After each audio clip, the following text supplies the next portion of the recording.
षष्ठ अध्याय का द्वितीय पाद चल रहा है। क्या प्रकरण है द्वितीय पाद में? स्वर प्रकरण है। षष्ठ अध्याय के प्रथम पाद का एक अंतिम सूत्र था समासस्य, कि सभी समास अंतोदात्त होते हैं। उसी के अपवाद स्वरूप द्वितीय पाद बना है, जिसमें से अभी तक के जो सूत्र थे 63 सूत्र, वो पूर्व पद को प्रकृति स्वर कर रहे थे, है ना। प्रकृति स्वर यानी पूर्व शब्द जिस प्रत्ययांत है, जो प्रत्ययांत में हुआ, ठीक है, उसके अनुसार आपने उसमें स्वर लगाए थे। अब आज से जो प्रकरण आपका चलेगा वह प्रकरण है आद्युदात्त का। वो प्रकरण किसका है? आद्युदात्त का। क्योंकि समासस्य का यह अपवाद है सूत्र, इसलिए निश्चित है कि उसमें दो पद होंगे। इसलिए निश्चित है कि दो पद होंगे। तो अब इसमें क्या करेंगे कि जो पूर्व पद है, बहुव्रीहि प्रकृतियां, पूर्व पद हमारा है उसमें से, तो पूर्व पद को आद्युदात्त होता जाएगा। पूर्व पद को क्या होगा? आद्युदात्त होगा। अब जब एक उदात्त होगा तो फिर क्या होगा? शेष अनुदात्तम पद में के वर्जम से सारे अनुदात्त हो जाएंगे। पूर्व पद के भी और उत्तर पद के भी सभी वर्ण क्या हो जाएंगे? अनुदात्त होंगे। फिर ये उदात्त से उत्तर अनुदात्त को स्वरित हो जाएगा। तो बिल्कुल एकदम एक जैसा कि आपको सूत्र की जो चीजें हैं, सूत्रगत जो पद हैं, उनकी यदि कोई विशेष बात समझनी तो वो समझनी है, या समास किससे हुआ, बस इतना ध्यान देना है। बाकी स्वर में कोई भी कठिनता अभी इसके बाद नहीं है। पूर्व पद के आदि को उदात्त करना है और सब अनुदात्तम पद में कवर्जम उदात्त अनुदात्तस्य स्वरितः, बस इन 3 सूत्रों पर ही आपका सारा स्वर आद्युदात्त का हो जाएगा। तो इस यहाँ से जो प्रकरण है उसको हम क्या बोलेंगे? पूर्व पदाद्युदात्तत्व प्रकरणम। पूर्व पद आद्युदात्तत्व प्रकरणम, यानी पूर्व पद को आद्युदात्त का जो प्रकरण है। आदिरुदात्तः, आदि ही प्रथमा का एक वचन, उदात्तः प्रथमा का एक वचन। आदिरुदात्तः इत्ययम् अधिकारो वेदितव्यः, अर्थात इत उत्तरम यत् अनुक्रमिष्यामः पूर्वपदस्य आद्युदात्तो भवति इति। आद्युदात्त यह अधिकार सूत्र है, और यहाँ से आगे हम जो भी कहेंगे उसमें क्या होगा?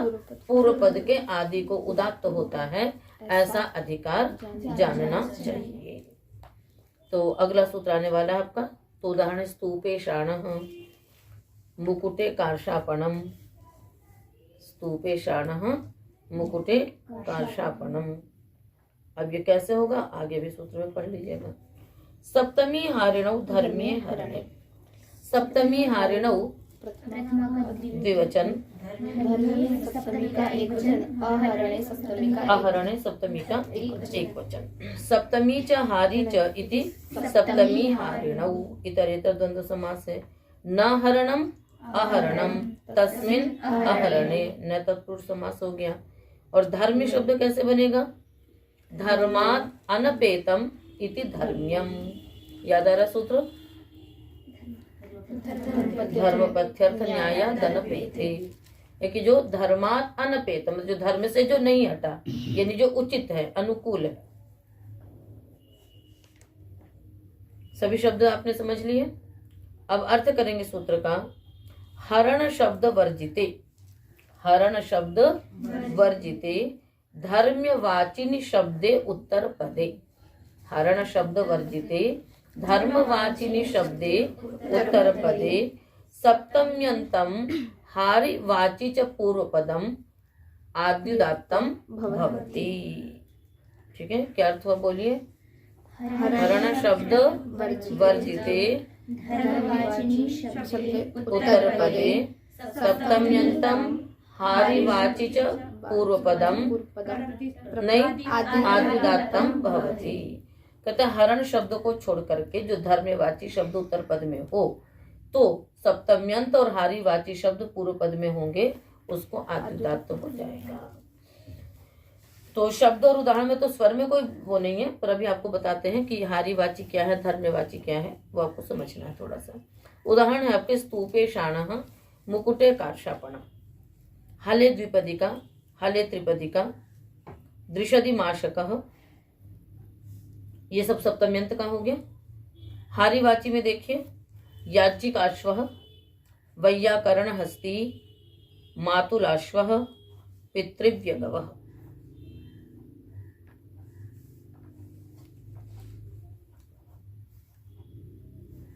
ठीक है। तो धर्माद अनपेतम, धर्म मतलब जो उचित है, न्याय्य है। तो मतलब कुछ कुल की परंपराओं से, कुल देश की परंपरा से कुछ चीजें ऐसी निर्धारित हैं कि जो अवश्य देने योग्य होती है, वो क्या कहलाएगा? धर्मवाची कहलाएगा। ठीक है। और वही मतलब हरण मतलब लेना, तो हरण शब्द को छोड़ देंगे और कोई भी धर्मवाची शब्द उत्तर पद में होना चाहिए। तो धर्म समझ में आ गया कि कुल अथवा परंपरा से कुछ चीजें जो निर्धारित कर दी गई हैं कि यदि ये होगा तो इतना उसको देना है। आप चाहे उसको कर के रूप में कहिए, चाहे आप उसको पुरस्कार के रूप में कहिए, है, दोनों तरह से वो हो सकता है। ठीक है। ये तो आपका क्या हो गया? धर्म हो गया। सप्तम्यंत तो है ही जो होगा। हारी जो ग्रहण करेगा, हारी कौन होगा? जो उसको लेगा। ठीक है ना। हारी कौन होगा? जो उस जो देय वस्तु है उसको जो स्वीकार करता है वो क्या कहलाता है? हारी। हरति इति हारी, जो ग्रहण करता है। अब उदाहरण में देखिए, स्तूपे शानः, तो जैसे स्तूप निर्माण किया गया, ठीक है। तो यदि कोई स्तूप निर्माण करवाएगा अपना, तो उसमें कुछ उसको कर निर्धारित होता है कि यदि कोई अपना स्तूप निर्माण करेगा तो उसको इतना सरकार को टैक्स देना होता है, कर देना होता है। मुकुटे कार्षापणम, है ना। यदि किसी का मतलब जैसे राज्याभिषेक हुआ है, अब उसको राज्याभिषेक कहिए, चाहे इस समय जैसे जो पद निर्धारित हो जाते हैं विधायक इत्यादि के, ठीक है, तो उसमें क्या होता है? एक कार्षापण देना। तो इन सब में तो एक निर्धारित है कि यदि ये करेंगे तो ये उसको देना ही देना है। तो ये क्या हो गया? धर्मी हो गया। ठीक है। और स्तूपे क्या हो गया? सप्तम्यंत हो गया। संज्ञायाम सूत्र से समास हो गया। तो स्तूपे शानः, मुकुटे कार्षापणम, हले द्विपदिका। मान लीजिए यदि एक हल के योग्य अपने भूमि जोती, उसमें से जब जो भी अन्न इत्यादि निकलेगा तो उसमें उसका इतना अंश आपको सरकार को देना है, कर के रूप में आपको देना है। तो हले द्विपदिका, हले त्रिपदिका, ये उदाहरण आपके बन गए। ठीक है। आगे देखिए, दूसरा आगे क्या है? याज्ञिक आश्वः, हारिणी, हारीवाची पूर्व पद का है। याज्ञिक आश्वः, वैयाकरण हस्ती, मातुलाश्वः, पितृव्यगवः। अब याज्ञिक कौन होता है? जो यज्ञ करवाता है। तो उसको दक्षिणा के रूप में अश्व देना निर्धारित था कि यदि किसी ने यज्ञ करवाया, जो भी याज्ञिक होंगे, तो उनको दक्षिणा के रूप में अश्व देना है। तो अब दूसरी चीजें हो गई निर्धारित, पहले दूसरी चीजें थी। इसी प्रकार से वैयाकरण हस्ती, यदि कोई बहुत अच्छा वैयाकरण है, परीक्षा में यदि जैसे शास्त्रार्थ इत्यादि में यदि वो जो सिद्ध हो गया तो उसको पुरस्कार स्वरूप हाथी दिया जाता था। तो वैयाकरण हस्ती, मातुलाश्वः, ठीक है ना। तो ये सब उपहार में देने वाली चीजें हैं। तो ये भी मतलब एक प्रकार से बिल्कुल निर्धारित है। मातुलाश्वः का अर्थ क्या हो जाएगा? मातुल मने मामा। तो किसी ऐसे कुछ ये संस्कार इत्यादि या कुछ ऐसे गृह कार्य होते हैं, तो अभी भी है ना कि मतलब यदि ये होगा तो वो इतना लेकर के आएगा, ये वो इतना करके आएगा। तो ऐसे कुछ कुछ चीजें निर्धारित हैं। तो इसलिए कहा कि कुल से या परंपरा से या देश में अलग अलग जो इस प्रकार की चीजें निर्धारित कर दी गई हैं कि ऐसा ऐसा होने पर ये अवश्य रूप से दिया जाएगा, तो वो हो गया धर्म। और जो ग्रहण करेगा वो हो गया हारी। ठीक है। पितृव्यगवः, पितृव्य मतलब चाचा, है ना, पिता का जो भाई है, तो उसको गौ देने का विधान है। अब ये जिन क्रियाकलापों में इस प्रकार के विधान थे उनके उदाहरण आपके ये सारे। तो आपको ये तो समझ में आ गया। अब स्तूपे शानः संज्ञायाम सूत्र से समास हुआ और उसके बाद कार नामनी च प्राचाम हलादौ, इस सूत्र से क्या हो जाता है? यहाँ पर सप्तमी का अलोक हो जाता है।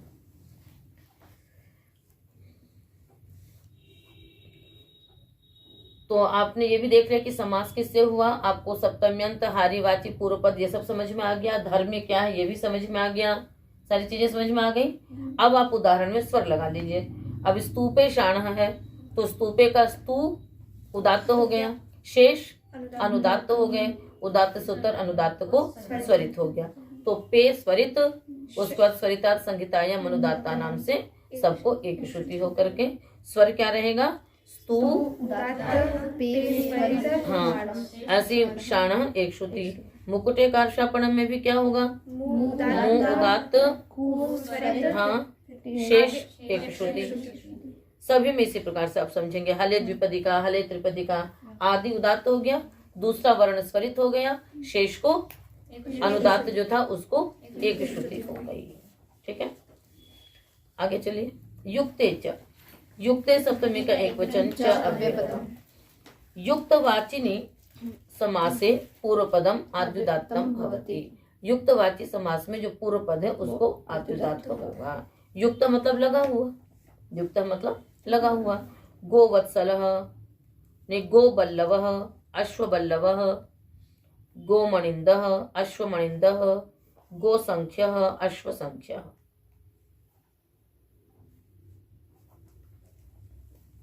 ठीक है, तो इन सब में क्या है कि जो गाय की सेवा में लगा हुआ है, तो युक्त ही तो हुआ, उसकी सेवा में निरंतर लगा हुआ है।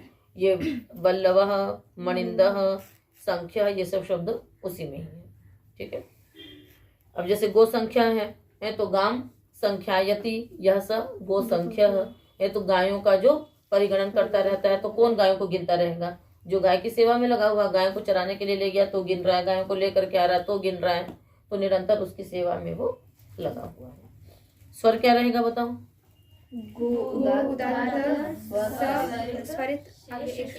हाँ, इसी प्रकार से गोबल्लवः में गो उदात्त स्वरित शेष एक श्रुति। ठीक है,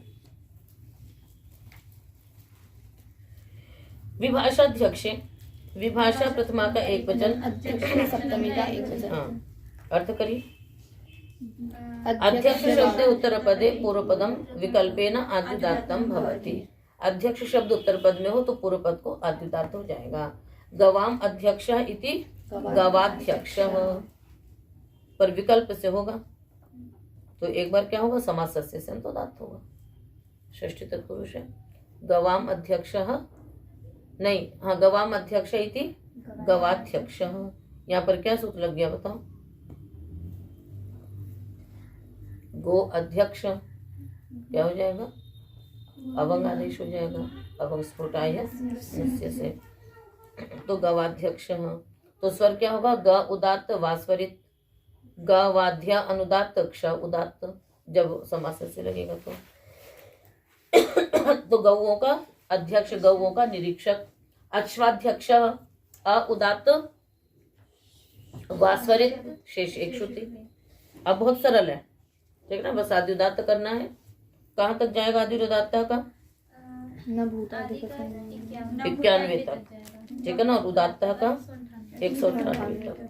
198 यानी पाद पर्यंत।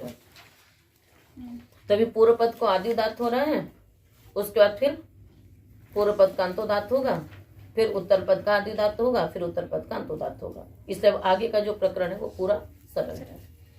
चलिए, पापम च शिल्पिनी, पापम प्रथमा का एक वचन, च व्यपदम शिल्पिनी। शिल्पी वाचिनी उत्तर पदे पाप शब्द पूर्व पदम विभाषा आद्युदात्तम भवति।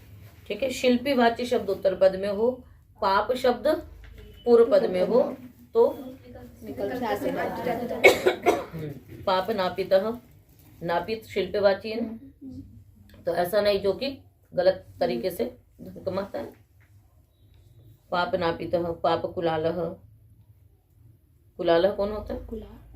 कुम्हार। तो क्या स्वर होगा बोलो? स्वरित, और एक बार अंतोदात्त हो जाएगा। पाप नापी अनुदात्त तथा उदात्त, ऐसी पाप कुलाला में होगा। गोत्रांते वासी मानव ब्राह्मणेषु क्षेपे, गोत्रांते वासी मानव ब्राह्मणेषु एक वचन। गोत्रंच अन्ते वासी च मानवश्च ब्राह्मणश्च इति ब्राह्मणाः तेषु ब्राह्मणेषु। आद्युदात्त पूर्व पदम का अधिकार चल रहा है। अर्थ करेंगे सूत्र का। क्षेपवाचिनी समासे, क्षेपवाचिनी समासे, गोत्रवाचिनी, अंतेवासिनी, मानव शब्दे और ब्राह्मण शब्दे च उत्तर पदे पूर्व पदम आद्युदात्तम भवति। है ना, क्षेपवाची समास यानी निंदा, है ना, निंदा वाला समास हो तो गोत्रवाची शब्द उत्तर पद में हो, और अंत्यवासी वाची शब्द उत्तर पद में हो, मानव शब्द उत्तर पद में हो, और ब्राह्मण शब्द उत्तर पद में हो, तो भी पूर्व पद को आद्युदात्त होगा। उदाहरण लिखिए क्रमशः। गोत्र का है जंघा वात्स्यः, भार्या सौश्रुतः, वशा ब्राह्मकृतेयः।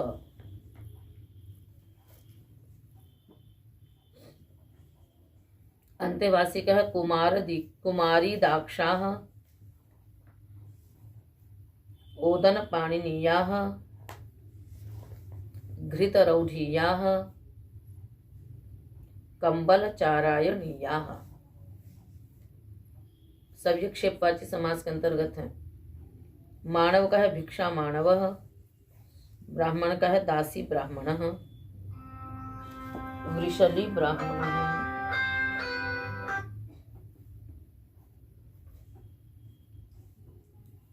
ठीक है, चलिए। तो गोत्रवाची शब्द आपका क्या होना चाहिए? उत्तर पद में होना चाहिए। ठीक है,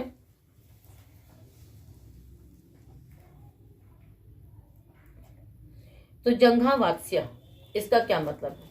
ठीक है ना, तात्पर्य यहाँ पर यह है कि मतलब क्षेप पहले आपको समझा दें, फिर उसके बाद फिर और चीजें बताएंगे। जैसे श्राद्ध इत्यादि कार्य होते हैं, ठीक है ना, तो कहीं कहीं पर क्या होता है कि जैसे किसी में केवल वात्स्य गोत्र वालों का पाद प्रक्षालन इत्यादि किया जाएगा, कहीं पर केवल गार्गी गोत्र वालों का किया जाएगा, कहीं पर ऐसे अलग अलग होता है। अब मान लो कहीं पर ऐसा है कि वात्स्य गोत्र वालों का ही पाद प्रक्षालन या उनकी ही मतलब वो सारी चीजें की जाती हैं, और उसमें कोई अन्य गोत्र वाला गार्गी गोत्र का हो या कोई और हो, वो जाकर के वहां पर क्या बोले कि मैं वात्स्य गोत्र का हूँ, तो ये क्या है? ये पाद प्रक्षालन आदि कर्म करवाने के लिए जो वात्स्य गोत्र में नहीं है वो भी अपने को क्या कहे कि मैं वात्स्य गोत्र का हूँ, ये क्या है? निंदा है। आई बात समझ में? तो यही है यहाँ पर। ठीक है, तो उसको क्या कहेंगे? जंघा वात्स्य, है ना। तो वत्सस्य गोत्रापत्यमिति वात्स्य तो बनता ही है। ठीक है, तो जंघा वात्स्य, यही यहाँ पर निंदा है।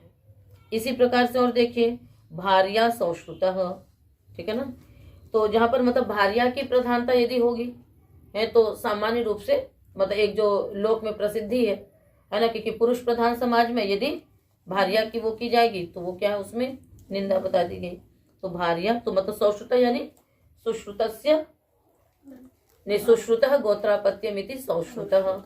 गोत्रापत्य में अण प्रत्यय कर लिया तो ये गोत्रवाची उत्तर पद में है और निंदावाची समास है, तो पूर्व पद को आद्युदात्त होगा। तो इसमें समास किससे होगा? इन दोनों में शाक पार्थिवादी नाम उपसंख्यानम। तो भार्या प्रधानः सौश्रुतः इति भार्या सौश्रुतः। शाक समानाधिकरणाधिकारे शाक पार्थिवादी नाम उपसंख्यानम। इन समय क्या होता है? उत्तर पद का लोप हो जाता है। ऐसी वशा ब्राह्मकृतेय है ना, तो वशा मतलब होता है वंध्या। तो वशा मतलब हो गया वंध्या स्त्री। ठीक है, तो वशा प्रधानः ब्रह्मकृतः, वशा प्रधानः ब्रह्मकृतः इति वशा ब्राह्मकृतेयः। तो ब्रह्मकृतः यहाँ पर कैसे बनेगा? ब्राह्मकृतेयः, ब्रह्मकृतस्य अपत्यमिति ब्राह्मकृतेय। ये शुभ्रादिगण में पढ़ा गया है, तो शुभ्रादिभ्यष्ट से यहाँ पर क्या हो जाता है? ढक हो जाता है। तो ब्रह्मकृत शब्द हलंत है, ब्रह्मकृतः गोत्रापत्यम, समय गोत्रापत्य में प्रत्यय करेंगे। तो वंध्या स्त्री की प्रधानता वाला ब्रह्मकृत का जो अपत्य है, तो अब मतलब उनकी प्रधानता है, उसी से ही घर इत्यादि चल रहा, तो उनकी प्रधानता कब हो जाती है? जब दूसरा व्यक्ति परिवार का भरण पोषण यदि नहीं कर रहा है, तो जहां पर यदि मतलब स्त्रियों को ये कार्यों को करना पड़े, परिवार के भरण पोषण इत्यादि का कार्य, तो वो फिर क्या हो जाता है? उन्हीं की प्रधानता हो जाती फिर वहां पर। तो ये सामान्य रूप से क्या विधान है, वे जो नारियां हैं उनके घर के कार्य देखने, जो उसके धन इत्यादि की व्यवस्था करनी है, वो पुरुष का कार्य होता है। किंतु वो कार्य ना करके और यदि नारी वो कर रही है तो फिर उसी की प्रधानता होगी। तो ये क्या है, उसकी एक प्रकार से मतलब इस रूप में वो निंदा है। केवल ये नहीं कि मतलब उसका वहां पर कोई अस्तित्व नहीं है या कुछ ऐसा नहीं है, फिर इसलिए वो करना पड़ता है। तो इसमें उसकी निंदा नहीं है कि वो भार्या कर रही है, उसकी वो है कि वो कुछ नहीं कर रहा है और इसलिए उसकी प्रधानता वहां पर हो रही है। ऐसे और भी उदाहरण है आपके। तो ये तो हो गया इसके, सिद्धि भी आपको बता दी हमने। आगे क्या है, अंत्यवासी का है कुमारी दाक्षाः। ठीक है, अब इसमें जो निंदा बताई है वो बताई कि कन्या प्राप्ति की इच्छा से, है ना, दाक्षी जो है वो व्याडी के ही पर्यायवाची है। जो व्याडी आचार्य हुए वही दाक्षी आचार्य हैं। तो उनके संग्रह ग्रंथ को पढ़ने वाला।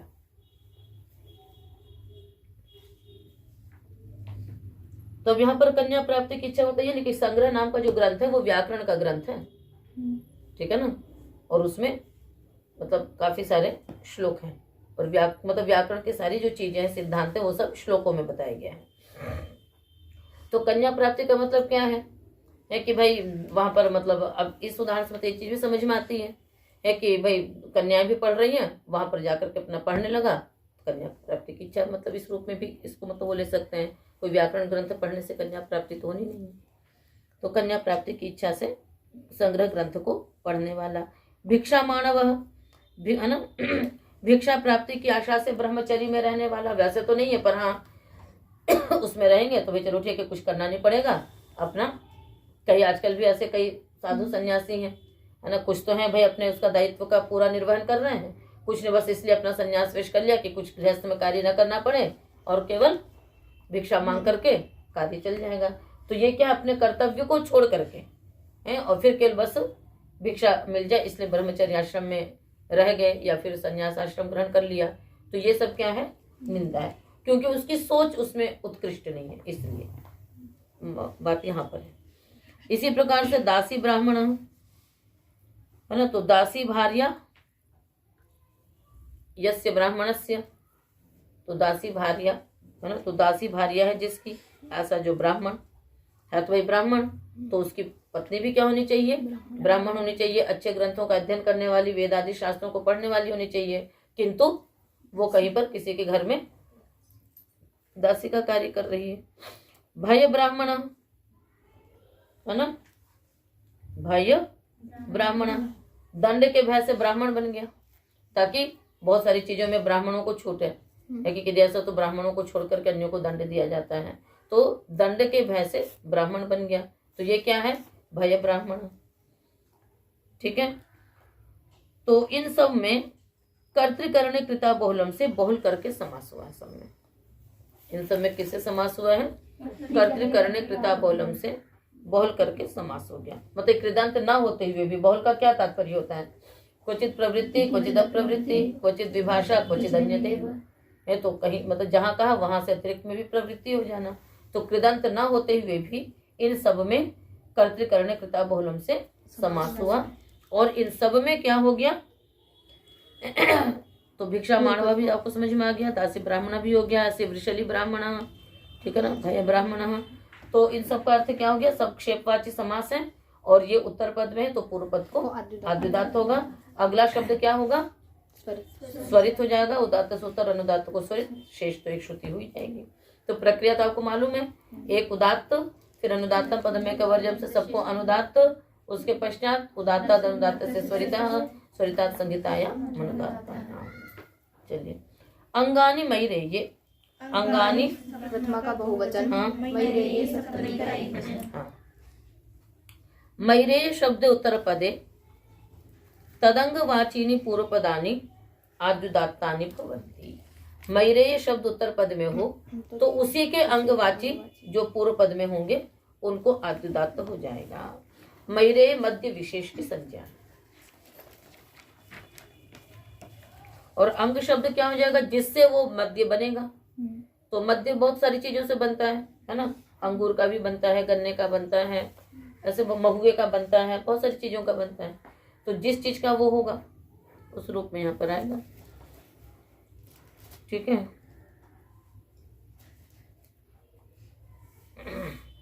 तो जो मैरेय है, ठीक है ना, वो सामान्य रूप से वही गन्ने का या फिर शहद का, है ना, इन दोनों को मतलब जो मध्य के रूप में इसका यदि प्रयोग करते हैं तो वही मैरेय कहलाएगा। और उसका अंग क्या हो गया, मतलब जिससे वो बना, तो गुड़मयरेय, मधुमयरेय, गुड़ का मध्य, मधु का मध्य। तो अंग से समझ लीजिएगा कि उसका जो उपादान कारण, उपादान कारण यानी वो मैरेय जिस चीज से बना, ठीक है ना। तो गुड़स्य मैरेय इति गुड़मयरेय, और मधुमयरेय का विग्रह करो, मधुनः मैरेय इति मधुमयरेय। ठीक है, तो गो उदात्त ड स्वरित शेष एक श्रुति। भक्ताख्यास तदर्थेषु, भक्ताख्याः प्रथमा का बहुवचन, तदर्थेषु सप्तमी का बहुवचन। भक्तस्य आख्या इति भक्ताख्या षष्ठी तत्पुरुष हो गया। ठीक है ना। तेभ्यः इमानि इति तदर्थानि, तेषु तदर्थेषु। यहाँ पर तस्मै इदं तदर्थम नहीं किया क्योंकि भक्त की आख्या वो बहुवचन है, तो उसी अर्थ में लेना है। तो तेभ्यः इमानि इति तदर्थानि, तेषु तदर्थेषु। चतुर्थी तत्पुरुष हो गया ना, चतुर्थी तदर्थार्थ पहले ही तो सूत्र से हो गया। अर्थ करेंगे, भक्तवाचिनः शब्दाः, भक्तवाचिनः शब्दाः तदर्थेषु उत्तरपदेषु आद्युदात्ताः भवन्ति। भक्तवाची जो शब्द हैं वो तदर्थ शब्द उत्तर पद में हो, है ना, मतलब उन्हीं भक्तों के लिए जो चीज, तो पूर्व पद क्या हो जाएगा, भक्तवाची शब्द ही आद्युदात्त होंगे। उदाहरण है भिक्षा कंसः, श्राणा कंसः, भाजी कंसः।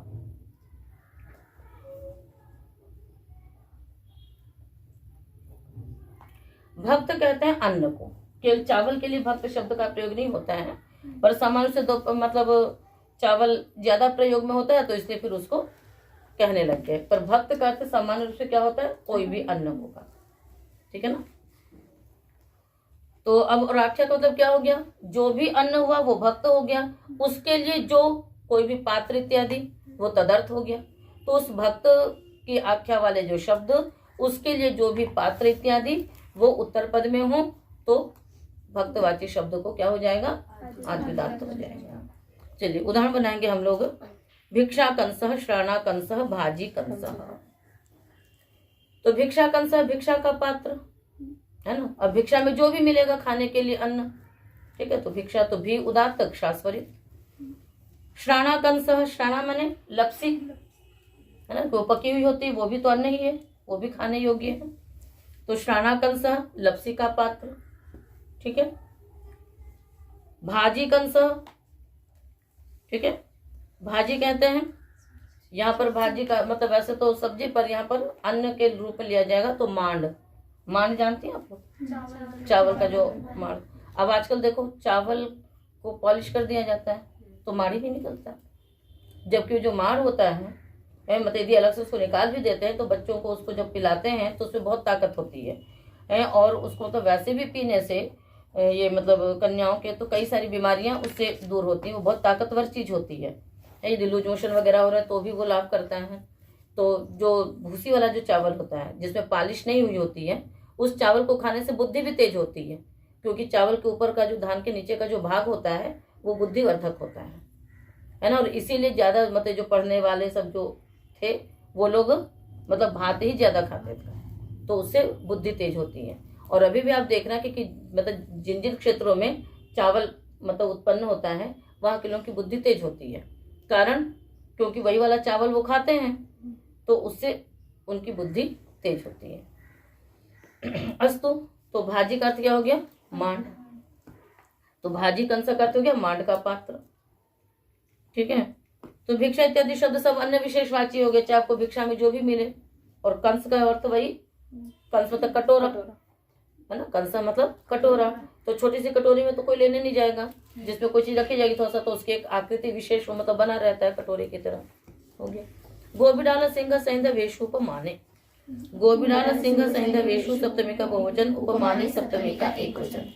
आदि उदात्त आ ही रहा है। है ना। गौश्च बिडालश्च सिंहश्च सैंधवश्च इति सैंधवाः तेषु सैंधवेषु। गो बिडाल सिंह सैंधव इत्येतेषु उपमानवाचिषु उत्तरपदेषु पूर्वपदम आद्युदात्तम भवति, है ना। ये शब्द उपमानवाची के रूप में होने चाहिए, तो पूर्व पद को आद्युदात्त होगा। धान्यम गौ इव इति धान्य गवः, हिरण्यम गौ इव इति हिरण्य गवः, है ना। भिक्षा विडाल इव इति भिक्षा विडालः, तृणम सिंह इव इति तृण सिंह, काष्ठ सिंह, सक्तु सैंधवः, पान सैंधवः। तो इन सब में क्या हो रहा है, धान्य गवः में उपमितम व्याघ्रादि भी सामान्य प्रयोग से सब में समास होगा, क्योंकि उपमानवाची होना चाहिए। और गोरत अधित लुकी से यहाँ पर समासांत टच प्रत्यय हो गया, तो क्या बन गया, धान्य गवः। तो इन सब में चित स्वर से क्या प्राप्त था, इसमें अंतोदात्त, यहाँ पर पूर्व पद को आद्युदात्त कर दिया। ठीक है, तो गाय के समान धान्य गवा का अर्थ क्या हो गया, मतलब धान्य गौ के समान मतलब क्या हो गया, धान गाय की आकृति वाला नहीं। अब जैसे गाय इतनी ऊंची आकृति वाली होती, मतलब इतना सारा धान्य, तो धान का जो ढेर है वो तो गाय की तरह मतलब इतना सारा हो गया, ये यहाँ पर उपमान। ठीक है, इसी प्रकार से हिरण्य गवः, ठीक है ना। तो यहाँ पर तो गौ के किसी विशेष अवयव के समान हिरण्य, मतलब सोने की कोई ऐसी बनी हुई चीज जो गाय के कान की आकृति की हो गई, या खुर की आकृति की हो गई, या आंख की आकृति की हो गई, तो उपमा तो किसी भी रूप में दी जा सकती है। तो हिरण्य गवः इस रूप में हो गया यहाँ पर। भिक्षा बिडालः, है ना, मतलब बिडाल की तरह भिक्षा, मतलब बहुत थोड़ी सी भिक्षा लेने गए, इतना सा दे दिया, तो भिक्षा बिडालः, है ना, भिक्षा बिडाल इव। तृण सिंह, सिंह की तरह घास का ढेर, है ना, पड़ा हुआ है।